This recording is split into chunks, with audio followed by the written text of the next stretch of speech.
Ну, мне падаецца, што вось гэтае, можа, раз'яднанне грамадства там на нейкія розныя погляды, гэта таксама нармалёвая сітуацыя, таму што у нас усіх ёсць рознае разуменне таго, якія там стратэгіі працуюць, якія трэба прытрымаць крокі для таго, каб дасягнуць нашы агульныя мэты. Але вось гэтая мэта ў нас ўсё яшчэ, мне падаецца, агульная. Мы ўсё яшчэ хочам вярнуцца ў сваю краіну, мы ўсё яшчэ хочам зрабіць яе дэмакратычнай. І вось дэмакратыя гэта менавіта пра тое, каб гэтая дыскусія мець на роўным такім партнёрскім узроўні. І мне падаецца класна, што, напрыклад, у Каардынацыйнай радзе мы бачым гэтую рознасць розных там фракцый, розныя падыходы да камунікацыі, розныя падыходы да таксама публічных выступаў.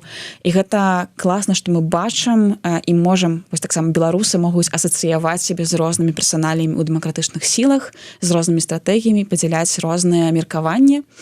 І мы вось як дэмакратычныя сілы, мы ўзялі на сябе такую адказнасць зрабіць першы крок і паказаць, што такое дэмакратычнае грамадства, у якім ёсць гэтая рознасць, і гэтая рознасць працуе не на раз'яднанне дэмакратычных сілаў, а менавіта на тое, каб вучыцца гэтае рознае меркаванне аб'ядноўваць, будаваць гэтыя дыскусійныя пляцоўкі і ў гэтых дыскусіях знаходзіць тое, што вось тую ісціну, да якой мы ўсе там прагнем.